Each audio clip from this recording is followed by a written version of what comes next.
ಪ್ರೀತಿಯ ನನ್ನ ಯೂಟ್ಯೂಬ್ ಕುಟುಂಬಕ್ಕೆ ಮತ್ತೊಮ್ಮೆ ನನ್ನ ಪುಟ್ಟ ಪ್ರಪಂಚಕ್ಕೆ ಸ್ವಾಗತ. ಆಲ್ಮೋಸ್ಟ್ ನನ್ನ ಎಲ್ಲ ವೀಡಿಯೋದಲ್ಲೂ ನಾನು ಯಾವಾಗಲೂ ನಗ್ನಗ್ತಾ ಇರ್ತೀನಿ. ನಾನು ಯಾವಾಗಲೂ ನಗ್ನಗ್ತಾ ಇರೋ ವೀಡಿಯೋಗಳನ್ನೇ ನೀವು ಕೂಡ ನೋಡಿರ್ತೀರ. ಲೈವ್ ಬಂದಾಗಲೂ ಕೂಡ ನಾನು ಯಾವಾಗಲೂ ನಗ್ತಿರ್ತೀನಿ, ನಗಿಸ್ತಿರ್ತೀನಿ. ಇವತ್ತು ಸ್ವಲ್ಪ ನೋವಿನ ವಿಚಾರಗಳನ್ನ ನಿಮ್ಮ ಹತ್ರ ಹಂಚ್ಕೋಬೇಕಂತ ಅಂದ್ಕೊಂಡಿದ್ದೀನಿ. ಇಂಜೆಕ್ಷನ್ದು ರೇಟ್ ನೋಡಿ, ನಾನು ಫೈಲಲ್ಲಿ ತೋರಿಸ್ದಾಗ 9,000 ಚಿಲ್ಲರೆ ಇತ್ತು ಮೆಡಿಷನ್ ಬಿಲ್. ಅದು ಇವಾಗ ನಾನು ನಿಮಗೆ ತೋರಿಸ್ತಿರೋದು ಒಂದು ಇಂಜೆಕ್ಷನ್ನೇ 3,000 ಚಿಲ್ಲರೆ ಇದೆ ನೋಡಿ. 3,218 ಇದೆ. ನಾನು ಇದೆಲ್ಲ ಮನೆಗೆ ತರ್ತಿರ್ಲಿಲ್ಲ, ನಿಮಗೆಲ್ಲ ಬಿಲ್ ತೋರಿಸೋಣ ಅಂತಲೇ ಮನೆಗೆ ತಂದಿದ್ದೀನಿ. ಯಾಕೆ ಬಿಲ್ ತೋರಿಸ್ತಿದ್ದೀನಿ, ಇದು ಯಾವ ಮೆಡಿಷನ್ ಇಲ್ಲಿ ನೋಡಿ, ಇದು 2,839 ಇದೆ. ನೆಕ್ಸ್ಟ್ ಇಲ್ಲಿ ಸಿರೆಂಜ್ ಕೊಟ್ಟಿದ್ದಾರೆ, ಮತ್ತು ಮನೆಗೆ ಒಂದೆರಡು ಇಂಜೆಕ್ಷನ್ದು ಬಾಟಲ್ಸು ಕೊಟ್ಟಿದ್ದಾರೆ. ಯಾಕಂದರೆ ಅಲ್ಲಿ ಇಂಜೆಕ್ಷನ್ ಕೊಡೋದಲ್ಲದೆ ಮನೆಗೆ ಬಂದಮೇಲೆ ಕೂಡ 3 ದಿನದವರೆಗೆ ಡೈಲಿ ಒಂದು ಇಂಜೆಕ್ಷನ್ ಕೊಡಿಸ್ಬೇಕಾಗತ್ತೆ. ಒಂದು ಇಂಜೆಕ್ಷನ್ ಆಲ್ರೆಡಿ ಕೊಡ್ಸೋದಕ್ಕೆ ಹೋಗಿದ್ದಾರೆ ಅಮ್ಮ, ಇನ್ನು 2 ಉಳ್ಕೊಂಡಿದೆ. ನಾನು ಇದುವರೆಗೂ ಅಮ್ಮಂಗೆ ಹುಷಾರಿಲ್ಲ ಅಂತ ಹೇಳ್ತಿದ್ದೆ ಅಷ್ಟೇ, ಬಟ್ ಏನು ಅಂತ ಯಾವತ್ತೂ ಯಾರಿಗೂ ಹೇಳಿಲ್ಲ. ನಾನೆಲ್ಲರಿಗೂ HPV ವ್ಯಾಕ್ಸಿನ್ ಹಾಕಿಸಿ ಅಂತ ವಿಡಿಯೋ ಮಾಡಿದ್ದೆ. ಯೂಟ್ಯೂಬಲ್ಲೇನೋ ನಂದು ವೀಡಿಯೋಸ್ ಅಷ್ಟು ವೈರಲ್ ಆಗಲ್ಲ, ಬಟ್ ಇನ್ಸ್ಟಾದಲ್ಲಿ ತುಂಬ ಚೆನ್ನಾಗಿ ವೈರಲ್ ಆಯಿತು ಆ ವಿಡಿಯೋ. ಒಳ್ಳೆ information, thank you so much ಅಂದವ್ರಿಗಿಂತ HPV ವ್ಯಾಕ್ಸಿನ್ ಕೊಡಿಸ್ಬಾರ್ದು ಅಂತ ನೆಗೆಟಿವ್ ಆಗಿ ಹೇಳಿದವ್ರೆ ಜಾಸ್ತಿ. ನಾನು ಯಾಕೆ HPV ವ್ಯಾಕ್ಸಿನ್ ಹಾಕಿಸ್ಬೇಕಂತ ಹೇಳಿದೆ ಅಂತ ನಾನು ಮುಂದೆ ಹೇಳ್ತೀನಿ. ಅದಕ್ಕೂ ಮುಂಚೆ ಇವತ್ತು ಶಾರುಗೆ ಅಮ್ಮ ಆಗಿಬಿಟ್ಟಿದೆ, ಸೀತಾಳ ಸಿಡುವು ಆಗಿಬಿಟ್ಟಿದೆ. ಈ ಟೈಮ್ನಲ್ಲಿ, ಈ ಬೇಸಿಗೆನಲ್ಲಿ ಆಲ್ಮೋಸ್ಟ್ ಎಲ್ಲ ಕಡೆ ಎಲ್ಲ ಮಕ್ಳಿಗೂ ಆಗ್ತಿದೆ. ನಮ್ಮೂರಿನಲ್ಲೂ ಕೂಡ ತುಂಬ ಮಕ್ಳಿಗಾಗಿತ್ತು. ನಮ್ಮ ಟ್ಯೂಷನ್ಗೆ ಬರುವಂತಹ ಮಕ್ಕಳಿಗೆ ಒಂದು 2-3 ಜನಕ್ಕಾಗಿತ್ತು. ಸೀತಾಳ ಸಿಡುಬು ಒಬ್ಬರಿಂದ ಒಬ್ಬರಿಗೆ ಬೇಗ ಸ್ಪ್ರೆಡ್ ಆಗುತ್ತೆ. ಅಕ್ಷಿ ಮಾಡಿದಾಗ, ಅಂದರೆ ಸೀನ್ದಾಗ ಅಥವಾ ಕೆಮ್ಮಿದಾಗ ಅಥವಾ ಅದು ಗುಳ್ಳೆಲಿರುವಂತಹ ದ್ರವ ಒಬ್ರಿಗೊಬ್ರಿಗೆ ತಾಗಿದಾಗ ಆಗಿಬಿಡುತ್ತೆ. ಅದರಲ್ಲೂ ಮಕ್ಳಿಗೆ ಬೇಗ ಆಗಿಬಿಡುತ್ತೆ. ಶಾರು ತುಂಬ ಚಿಕ್ಕವಳಾಗಿದ್ದಾಗ ಆಗಿತ್ತು ಅನಿಸುತ್ತೆ, ನನಗೆ ನೆನಪೇ ಇಲ್ಲ. ಅವಳಿಗೆ ಅಮ್ಮ ಆಗಿದ್ದು ನೆನಪೇ ಕೂಡ ನನಗಿಲ್ಲ.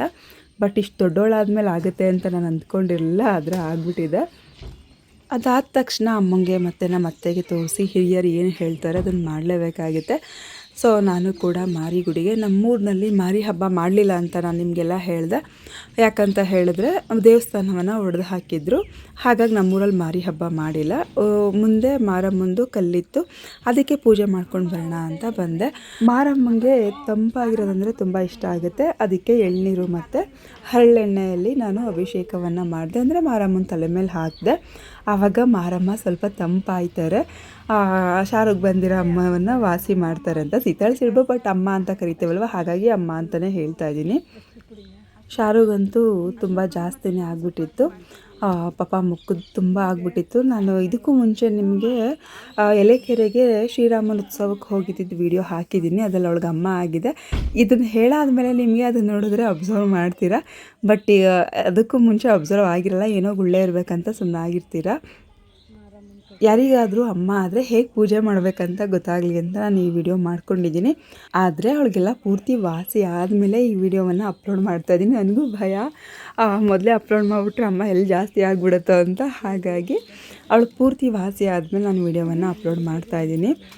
ಫಸ್ಟ್ ದಿನ ಪೂಜೆ ಸಾಮಾನೆಲ್ಲ ತೊಗೊಂಡು ಹೋಗೋದು ಬೇಡ. ಎಳ್ನೀರು ಮತ್ತು ಹರಳೆಣ್ಣೆ ತೊಗೊಂಡು ಹೋಗಿ, ಬೇವಿನ ಸೊಪ್ಪು ಮತ್ತು ಹೂವು ತೊಗೊಂಡೋಗಿ, ಅರಿಶಿನ ಕುಂಕುಮ ಹಚ್ಚಿ, ಗಂಧದ ಕಡ್ಡಿ ಹಚ್ಚಿ ಬಂದರೆ ಸಾಕಾಗುತ್ತೆ. ಬಾಳೆಹಣ್ಣು ಕಾಯಿ ಎಲ್ಲ ತೊಗೊಂಡು ಹೋಗಿರಲಿಲ್ಲ. ಅವಳ ಮುಖದ ಮುಂದೆ ಇಳಿ ತೆಗೆದು ದೇವ್ರ ಮೇಲೆ ಇಡು ಅಂತ ಹೇಳಿದರು ನಮ್ಮತ್ತೆ, ಹಾಗಾಗಿ ಹಾಗೆ ಮಾಡಿದ್ದೀನಿ.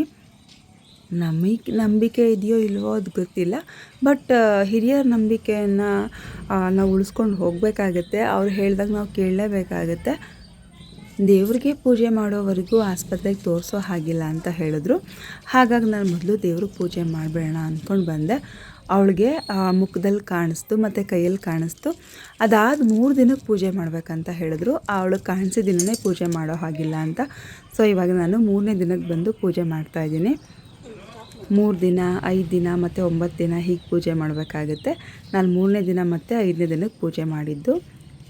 ಊರಿನಲ್ಲಿ ಮಾರಿ ಹಬ್ಬ ಮಾಡಿಲ್ಲ 2 ವರ್ಷದಿಂದ, ಹಾಗಾಗಿ ಊರೊಳಗಡೆ ಮಕ್ಕಳಿಗೆಲ್ಲ ಅಮ್ಮ ಆಗ್ತಿದೆ ಅಂತ ಮಾತಾಡ್ತಾರೆ.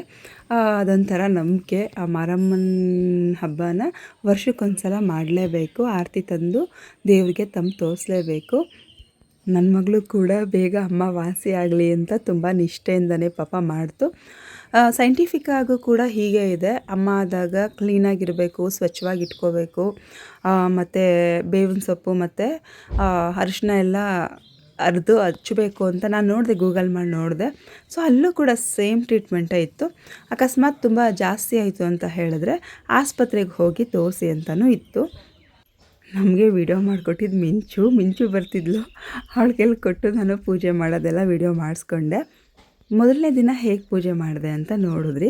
ಇವಾಗ 2ನೇ ದಿನಕ್ಕೆ ಏನೇನು ತೊಗೊಂಡು ಹೋಗಿದ್ದೀನಿ ಅಂತ ತೋರಿಸ್ತೀನಿ. ಅಂದರೆ 3ನೇ ದಿನಕ್ಕೆ ಏನೇನು ತೊಗೊಂಡು ಹೋಗಿದ್ದೀನಿ ಅಂತ ತೋರಿಸ್ತಾ ಇದ್ದೀನಿ. ಮೊಸರನ್ನ ಮಾಡ್ಕೋಬೇಕು. ಮೊಸರನ್ನಕ್ಕೆ ಒಗ್ಗರಣೆ ಎಲ್ಲ ಮಾಡ್ಕೋಬಾರ್ದು. ಸ್ವಲ್ಪ ರುಚಿ ಹಾಕ್ಕೊಂಡು ಮೊಸರನ್ನ ಕಲಿಸ್ಕೊಂಡು ತೊಗೊಂಡು ಹೋಗಿದ್ದೀನಿ. ನಾನು ಹೋಗೋದಕ್ಕೂ ಮುಂಚೆ ಯಾರೋ ಪೂಜೆ ಮಾಡಿದರು, ಅದಕ್ಕೆ ನಾನು ಅದನ್ನು ತೆಗೆದುಹಾಕಿ ಮತ್ತೆ ನಾನು ಪೂಜೆ ಶುರು ಮಾಡ್ತಾಯಿದ್ದೀನಿ. ಇವಾಗ ರಜಾ ಇರೋದ್ರಿಂದ ಟ್ಯೂಷನ್ ಮಾಡ್ತಿಲ್ಲ, ಆದರೆ 3 ಮಕ್ಕಳು ಮಾತ್ರ ಟ್ಯೂಷನಿಗೆ ಬರ್ತಿದ್ದಾರೆ. ಪೂಜೆ ಎಲ್ಲ ಆದಮೇಲೆ ಮೊಸರನ್ನ ಒಂದಷ್ಟು ಮಕ್ಳುಗಳಿಗೆ ಕೊಡಬೇಕು. ಹಾಗಾಗಿ ನಾನು ಅವ್ರನ್ನ ಕರ್ಕೊಂಡು ಹೋದೆ, ಬನ್ನಿ ನೀವೇನೆ ಅಂತ. ಅಲ್ಲಿ ಯಾರ ಮಕ್ಕಳನ್ನ ನಾನು ಹುಡ್ಕೋದಕ್ಕಾಗತ್ತಲ್ವ. ಹೇಗಿದ್ರು ಮನೆಯಲ್ಲಿ ಇವ್ರು 3 ಜನ ಇರ್ತಾರೆ. ಅದ್ರ ಬದಲು ದೇವಸ್ಥಾನ ಹತ್ರ ಬಂದರೆ ಅವ್ರಿಗೂ ಪೂಜೆ ಮಾಡ್ಕೊಂಡಂಗೆ ಆಗುತ್ತೆ, ಮತ್ತು ಅವ್ರಿಗೂ ಖುಷಿ ಆಗುತ್ತೆ, ನಮ್ಮ ಆಂಟಿ ಕರ್ಕೊಂಡು ಹೋದರು ದೇವಸ್ಥಾನದ ಹತ್ರ ಅಂತ. ಹಾಗಾಗಿ ಅವನ್ನ ಕರ್ಕೊಂಡು ಬಂದೆ. ಇಲ್ಲಿ ನೋಡಿ ಹರಳೆಣ್ಣೆ, ಇವತ್ತು ಕೂಡ ಹರಳೆಣ್ಣೆ ಹಾಕ್ತಾಯಿದ್ದೀನಿ. ಮಾರಮ್ಮಂಗೆ ಹರಳೆಣ್ಣೆ ಅಂದರೆ ತುಂಬ ಇಷ್ಟ ಆಗುತ್ತೆ, ಅದಕ್ಕೆ ಮಾರಮ್ಮನ ತಲೆ ಮೇಲೆ ಹರಳೆಣ್ಣೆ ಹಾಕಿದ್ರೆ ತಂಪಾಗುತ್ತೆ ಅಂತ ಹರಳೆಣ್ಣೆ ಹಾಕ್ತಾಯಿದ್ದೀನಿ. ಅದಾದಮೇಲೆ ಅರಿಶಿನ ಕುಂಕುಮವನ್ನು ಹಚ್ತಾಯಿದ್ದೀನಿ. ಮಕ್ಕಳು ಪಾಪ ಫೋಟೋ ತೆಗೆಸ್ಕೊಳ್ಳೋದಕ್ಕೆ ಅಂತ ಬಂದರು ಪಕ್ಕಕ್ಕೆ. ನಾನೇನು ಬೇಡ ಹೋಗ್ರಪ್ಪ, ಆಮೇಲೆ ಪೂಜೆ ಆದಮೇಲೆ ತೆಗೆಸ್ಕೊಳ್ಳೋರಿ ಅಂತ ಕಳಿಸ್ದೆ. ಮೊಸರನ್ನ ಮಾಡೋವರೆಗೂ ಆಸ್ಪತ್ರೆಗೆ ತೋರಿಸ್ಬೇಡ ಅಂತ ಹೇಳಿದ್ರು. ಆದರೆ ಶಾರಿಗೆ ಯಾವ ಟೈಮ್ನಲ್ಲಿ ಗೊತ್ತಾ, ಅಮ್ಮ ಆಗಿದ್ದು ಎಕ್ಸಾಮ್ ಟೈಮಲ್ಲಿ. ಪಾಪ ಅವಳು SLC ಬೇರೆ, ಪಬ್ಲಿಕ್ ಎಕ್ಸಾಮ್ ಬೇರೆ. ಎಕ್ಸಾಮ್ ಇನ್ನೂ ಮುಗ್ದಿಲ್ಲ, ಇನ್ನೂ 3 ಎಕ್ಸಾಮ್ ಇದೆ. ಜಾಸ್ತಿನೇ ಆಗೋಯ್ತು, ಮೈ ತುಂಬ ಆಗೋಯ್ತು. ಊರಿಂದ ಎಲ್ಲೂ ಹೊರಗಡೆ ಕಳಿಸ್ಬೇಡ ಅಂತ ಹೇಳಿದರು. ಅಂದರೆ ಮೆನ್ಸಸ್ ಆದವರೆಲ್ಲ ನೋಡೋ ಹಾಗಿಲ್ಲ ಅಂತ ಹೇಳ್ತಾರೆ, ಅದೊಂದು ನಂಬಿಕೆ. ಆದರೆ ಏನು ಮಾಡಲಿ, ಕಳಿಸ್ಲೇಬೇಕಾದ ಸಂದರ್ಭ, ಎಕ್ಸಾಮಿಗೆ ಕಳಿಸ್ಲೇಬೇಕು. ಸೊ ನಾನು ಎಕ್ಸಾಮಿಗೆ ಕಳಿಸಿ ವಾಪಸ್ ಮನೆಗೆ ಬಂದ ತಕ್ಷಣ ತುಂಬ ಅಂದರೆ ತುಂಬ ಜಾಸ್ತಿ ಆಗೋಯಿತು. ತಲೆಯಲ್ಲಿ, ಹೊಟ್ಟೆಯಲ್ಲಿ, ಕಾಲಲ್ಲಿ, ಬೆನ್ನಲ್ಲಿ, ಮುಖದಲ್ಲಿ ಫುಲ್ಲು ಅಂದರೆ ಫುಲ್ ಜಾಸ್ತಿ ಆಗೋಯಿತು. ನನಗೆ ಅದು ನೋಡ್ಕೊಂಡು ಇರೋದಕ್ಕಾಗಲಿಲ್ಲ. ಹಾಗಾಗಿ ಬೇಗನೆ ಮೊಸರನ್ನ ಮಾಡಿ ಆಸ್ಪತ್ರೆಗೆ ಕೂಡ ತೋರಿಸ್ದೆ. ಅಲ್ಲೂ ಆಯಿಂಟ್ಮೆಂಟ್ ಎಲ್ಲ ಕೊಟ್ಟಿದ್ದರು, ಮಾತ್ರೆ ಕೂಡ ಕೊಟ್ಟಿದ್ದರು. ಇವಾಗಲೂ ಕೂಡ ಅವಳಿಗೆ ಪೂರ್ತಿ ವಾಸಿ ಆಗಿಲ್ಲ, ಸ್ವಲ್ಪ ಸ್ವಲ್ಪ ಕಲೆ ಇದೆ, ಅದು ಹೋಗ್ತಾ ವಾಸಿ ಆಗುತ್ತೆ.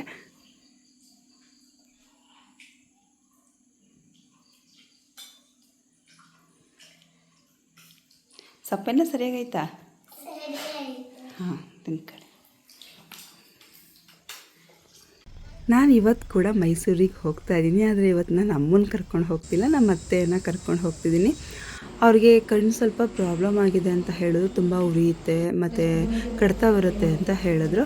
ಸೊ ಹಾಗಾಗಿ ಮೊದಲೊಂದು ಸಲ ಕರ್ಕೊಂಡು ಬಂದಿದ್ದಲ್ಲಿ ನಂದನ ಕಣ್ಣಿನ ಆಸ್ಪತ್ರೆ ಅಂತ ರಾಮಸ್ವಾಮಿ ಸರ್ಕಲಲ್ಲಿದೆ, ತುಂಬ ಚೆನ್ನಾಗಿ ನೋಡ್ತಾರೆ. ಸೊ ಹಾಗಾಗಿ ಅವನ್ನ ಏನು ಪ್ರಮೋಷನ್ ವೀಡಿಯೋ ಅಲ್ಲ, ನಾನು ಬಂದಿರೋದು ಹೇಳ್ತಿದ್ದೀನಿ ಅಷ್ಟೇ. ನಮ್ಮ ಮನೇಲಿ ಯಾರಿಗೆ ಹುಷಾರಿಲ್ಲ ಅಂತ ಹೇಳಿದ್ರು ಕರ್ಕೊಂಡು ಬರೋದೊಂಥರ ನನ್ನ ಜವಾಬ್ದಾರಿ ಆಗಿಬಿಟ್ಟಿದೆ. ಅಮ್ಮನ್ನ ತೋರಿಸಾದ್ಮೇಲೆ ಮತ್ತೊಂದು ಸಲ ಅಲ್ಲ, ಇವತ್ತೇ ಮೈಸೂರಲ್ಲೇ ಬ್ಯಾಗ್ ತೊಗೊಳ್ಳೋಣ ಅಂತ ಬಂದೆ. ನನಗೆಲ್ಲ ಶಾರುಗ್ ಬ್ಯಾಗ್ ಕೊಡಿಸಿ ತುಂಬ ವರ್ಷ ಆಗಿತ್ತು. ಐಶು ಬ್ಯಾಗನ್ನೇ ಅವಳು ಯೂಸ್ ಮಾಡ್ತಿದ್ಲು. ಹಾಗಾಗಿ ಸ್ವಲ್ಪ ದೊಡ್ಡ ಬ್ಯಾಗೇ ತೊಗೊಂಡೆ. ಯಾಕಂದರೆ ನಾನು ಟೂರ್ ಎಲ್ಲಾದರೂ ಹೋದಾಗ ಈ ಥರ ಬ್ಯಾಗ್ ಹಾಕ್ಕೊಂಡು ಹೋದರೆ ಕ್ಯಾರಿ ಮಾಡೋಕ್ಕೆಲ್ಲ ಈಸಿ ಆಗುತ್ತೆ ಅಂತ. ಅದಕ್ಕೆ 2690. ತುಂಬ ದಿನದಿಂದ ನನಗೊಂದು ಬ್ಯಾಗ್ ತೊಗೋಬೇಕಂತ ಆಸೆ ಆಯ್ತು ಮಗಳೇ. ಅವಳಿಗೆ ಹೇಳಿದ್ದೀನಿ, ನಾನೆಲ್ಲಾದರೂ ಟೂರಿಗೆ ಹೋದರೆ ಒಂದು 4 ದಿನ ನನಗೂ ಸಾಲ ಕೊಡು ಅಂತ ಹೇಳಿದ್ದೀನಿ. ಅದಕ್ಕೆ ಸ್ವಲ್ಪ ಕಾಸ್ಟ್ಲಿ ಇದೆ, ತೊಗೊಟ್ಟೆ. ಮೈಸೂರಿಗೆ ಬಂದರೆ ಯಾವಾಗಲೂ ರಶ್ ಇರುತ್ತೆ, ಎಲ್ಲರೂ ಶಾಪಿಂಗ್ ಮಾಡ್ತಿರ್ತಾರೆ. ನಾವು ಕೂಡ ಶಾಪಿಂಗ್ ಮಾಡ್ಕೊಂಡು ಬಂದಮೇಲೆ ನೋಡಿ ಅವಳಿಗೆ ಒಂದು ವಾಚ್ ಕೊಡಿಸಿದ್ದೀನಿ, ಮತ್ತು ನಾನು ನೈಟೀಸ್ ತೊಗೊಂಡಿದ್ದೀನಿ. ನೈಟಿ ತೊಗೋಬೇಕಂತ ತುಂಬ ದಿನದಿಂದ ಅಂದ್ಕೋತಾ ಇದ್ದೆ. ನನ್ನ ಮನೇಲೂ ಕೂಡ ಡ್ರೆಸ್ಗಳನ್ನೇ ಹಾಕೋತಿದ್ದೆ. ಈಗ ಬೇಸಿಗೆ ಅಲ್ವಾ, ಸೆಕೆ ಅಲ್ವಾ, ಹಾಗಾಗಿ ನೈಟಿ ತೊಗೋಬೇಕನ್ನಿಸ್ತು. ಅದಕ್ಕೆ ನೈಟಿ ತೊಗೊಂಡೆ. 370 ಕೊಟ್ಟು ನೈಟಿ ತೊಗೊಂಡಿದ್ದು. ಒಂದೊಂದು ನೈಟಿ 370 ರೂಪಾಯಿ. ಚೆನ್ನಾಗಿದೆ. ಯಾವಾಗಲಾದರೂ ಫ್ರೀ ಆದಾಗ ತೋರಿಸ್ತೀನಿ ನೆಕ್ಸ್ಟ್ ವೀಡಿಯೋದಲ್ಲಿ. ಇವತ್ತು ಕೂಡ ಆಸ್ಪತ್ರೆಗೆ ಬಂದಿದ್ದೀನಿ. 1-2 ಡ್ರೆಸ್ ಯೂನಿಫಾರ್ಮ್ ಥರ ಇಟ್ಕೊಂಡ್ಬಿಟ್ಟಿದ್ದೀನಿ ಆಸ್ಪತ್ರೆಗೆ ಬಂದಾಗ ಹಾಕ್ಕೊಳ್ಳೋಕ್ಕೆ ಅಂತ. ಅಮ್ಮಂಗೆ ಕೊಟ್ಟಿದ್ದು ಊಟನೇ ನಾನು ಇವಾಗ ಊಟ ಮಾಡ್ಕೊತಾ ಇದ್ದೀನಿ. ಅಮ್ಮಂಗೆ ಜಾಸ್ತಿ ಕೊಟ್ಟಿರ್ತಾರೆ, ಅಮ್ಮ ಅಷ್ಟೆಲ್ಲ ತಿನ್ನೋಕ್ಕಾಗಲ್ಲ. ಹಾಗಾಗಿ ನಾನು ಸ್ವಲ್ಪ ಅದರಲ್ಲೇ ತಿನ್ಕೊಂಡೆ ಸಾಕಾಗತ್ತೆ ಅಂತ. ಅಮ್ಮನು ಕೊಟ್ಟಿರೋ ಇಂಜೆಕ್ಷನ್ನು ಮಧ್ಯರಾತ್ರಿ 12 ಗಂಟೆಗೆ ಮುಗೀತು. ಅಷ್ಟೊತ್ತಲ್ಲೆಲ್ಲ ನಾನು ಆಟೋ ಮಾಡ್ಕೊಂಡು ಹೋಗೋದು ಚೆನ್ನಾಗಿರಲ್ಲ ಅಂತ ಅಲ್ಲೇ ಉಳ್ಕೊಂಡ್ವಿ. ಬೆಳಗ್ಗೆ ಡಿಸ್ಚಾರ್ಜ್ ಆಗ್ತೀವಿ ಅಂತ ಹೇಳಿದೆ. ಪ್ರತಿ ತಿಂಗಳು ಅಂದರೆ 21 ದಿನಕ್ಕೊಂದ್ಸಲ ಅಮ್ಮಂಗೆ ಕರ್ಕೊಂಡೋಗಿ ಕೀಮೋ ಕೊಡಿಸ್ಬೇಕಾಗತ್ತೆ. ಅವ್ರ ಜೊತೆಗೆ ನಾನು ಕೂಡ ಓಡಾಡ್ಕೊಂಡು ನಾನು ಕೂಡ ಒಂಥರ ಪೇಷಂಟ್ ಥರನೇ ಆಗಿಬಿಡ್ತೀನಿ. ಕೀಮೋ ಅಂದ ತಕ್ಷಣ ನಿಮ್ಮ ಮೈಂಡಲ್ಲಿ ಬಂದಿರುತ್ತೆ ಅನಿಸುತ್ತೆ ಅಮ್ಮಂಗೆ ಏನು ಹುಷಾರಿಲ್ಲ ಅಂತ. ಹೌದು, ಅಮ್ಮಂಗೆ ಗರ್ಭಕೋಶ ಕ್ಯಾನ್ಸರ್ ಆಗಿತ್ತು. ನಾನು ಈ ವಿಚಾರ ಯಾವತ್ತೂ ವಿಡಿಯೋದಲ್ಲಿ ಹೇಳಿಲ್ಲ, ಆದರೆ ಇವತ್ತು ಹೇಳ್ತಾ ಇದ್ದೀನಿ. ನಾನು HPV ವ್ಯಾಕ್ಸಿನ್ ಹಾಕಿಸ್ಕೊಳ್ಳಿ ಅಂತ ಹೇಳ್ತಿರೋ ಉದ್ದೇಶ ಇದೆ. ಬಂದಮೇಲೆ ಇಷ್ಟೆಲ್ಲ ನೋವನ್ನ ಅನುಭವಿಸೋದಕ್ಕಿಂತ ಬರದೇ ಇರೋ ಹಾಗೆ ತಡೆಯೋದು ತುಂಬ ಉತ್ತಮ ಅಲ್ವಾ. ನಾನು ನೇರವಾಗಿ ಮಾತಾಡ್ತೀನಿ ಒಂದಿನ ಅದ್ರ ಬಗ್ಗೆ. ಬಟ್ ಇವತ್ತು ಎಷ್ಟಾಗುತ್ತೆ ಅಷ್ಟು ನಿಮ್ಮ ಹತ್ರ ಹೇಳೋದಕ್ಕೆ ಇಷ್ಟಪಡ್ತೀನಿ. ನಾವುಗಳು ಕ್ಯಾನ್ಸರ್ ಪೇಷಂಟ್ಗಳನ್ನ ಫಿಲಮಲ್ಲಿ ನೋಡಿರ್ತೀವಿ. ಕೂದಲು ಉದ್ರೋದಾಗಿರ್ಬೋದು, ಕಣ್ಣು ಮಂಜಾಗೋದಿರ್ಬಹುದು, ಅಥವಾ ಅವ್ರಿಗೆ ನೋವುಗಳಾಗೋದಿರಬಹುದು, ಅದನ್ನು ನೋಡಿರ್ತೀವಿ. ಬಟ್ ಡೈರೆಕ್ಟಾಗಿ ನಾವು ಅವ್ರ ನೋವನ್ನ ನೋಡ್ತೀವಲ್ವ, ಎಷ್ಟು ಕಷ್ಟ ಅಂದರೆ ನಿಜವಾಗ್ಲೂ ಯಾರಿಗೂ ಈ ಕಷ್ಟ ಬೇಡ ಅಂತ ಅನಿಸ್ಬಿಡುತ್ತೆ.